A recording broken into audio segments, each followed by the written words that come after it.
presents NASL Championship Soccer.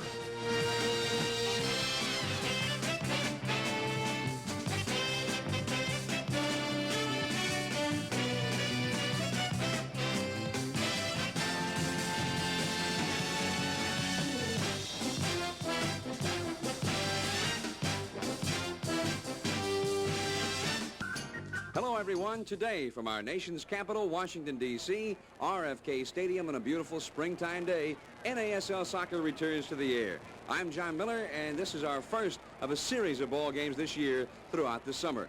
A couple of aggressive ball clubs playing today, and in a moment, Paul Gardner, our color analyst, will join us, and we'll take a look at the two ball clubs.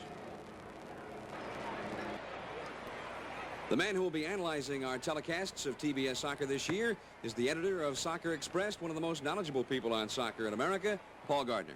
Thank you, John. Let's take a look at four of the players we're going to be watching today. Fort Lauderdale, a young American in midfield. Starting his first game, Curtis Lieber. Ron Newman thinks he can do a good job here. The only thing he lacks, really, is experience. Now, when it comes to experience on the Fort Lauderdale team, we have to think of Gordon Banks, the goalkeeper. 38 years old, played in every level of soccer, every type of game you could want.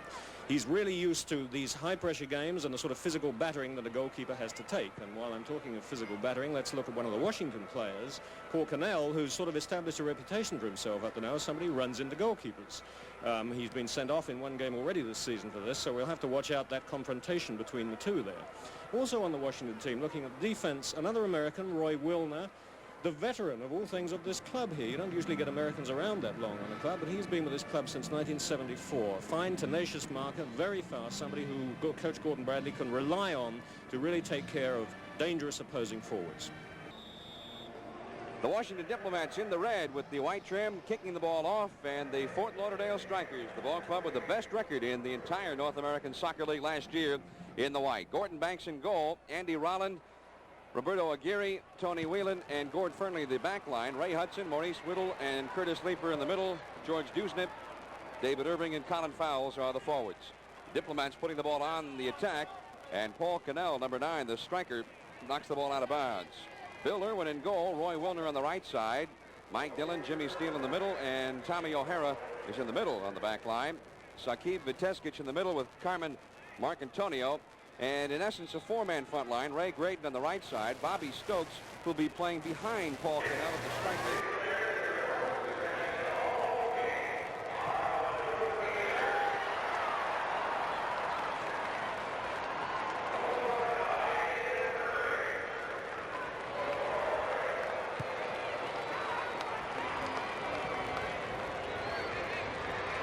Live action in the shadows in the left wing.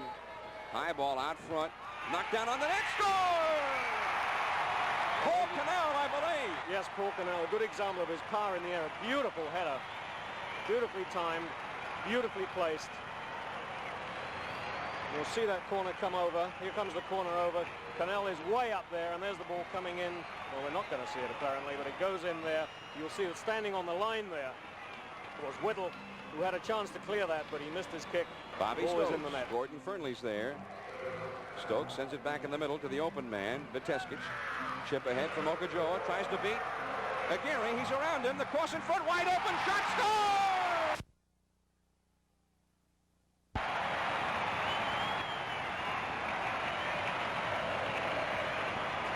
A lovely goal, but full credit to Mokojoa. Took the ball around his defender here, and just sheer speed kept him in front here.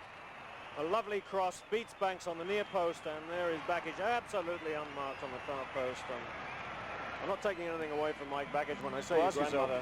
Whether that was a fall as a result of the play, or whether it was, so to speak, an assisted fall by having Washington Diplomats come crashing into him. Here's Cannell, knocks it down to Stokes. He's open, he drives, he shoots, he scores!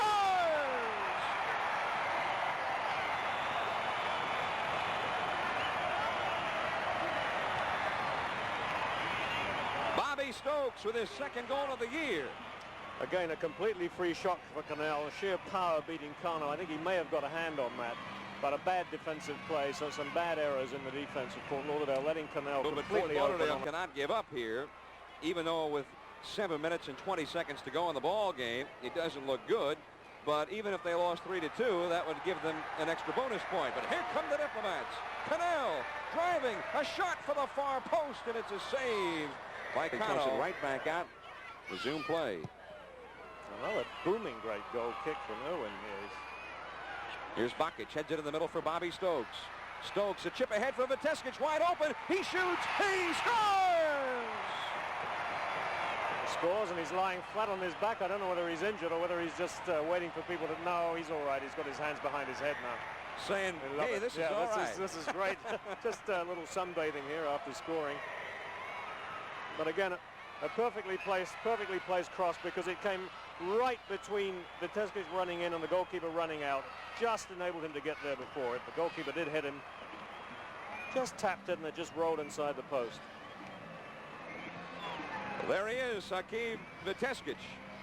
And that is the first goal he has scored here in America. Well, the Strikers, of course, a beaten ball club right now, but they'd still like to get an extra bonus point. Help in the standings. Cleared out. And here's Paul Cannell. But Whittle takes it in. He drives. Hard shot. And Irwin scoops it up and covers it up with Vanager riding in on him. Good example of Whittle's shooting ability. He takes those shots 25, 30, 35 yards out, but he's nearly always on target. It's not easy from that range. There you see the time, and the kids here at RFK Stadium begin to count it down. 3 straight wins for the Diplomats. We're going to get a lot of players on the field here in a minute, John. It's all over.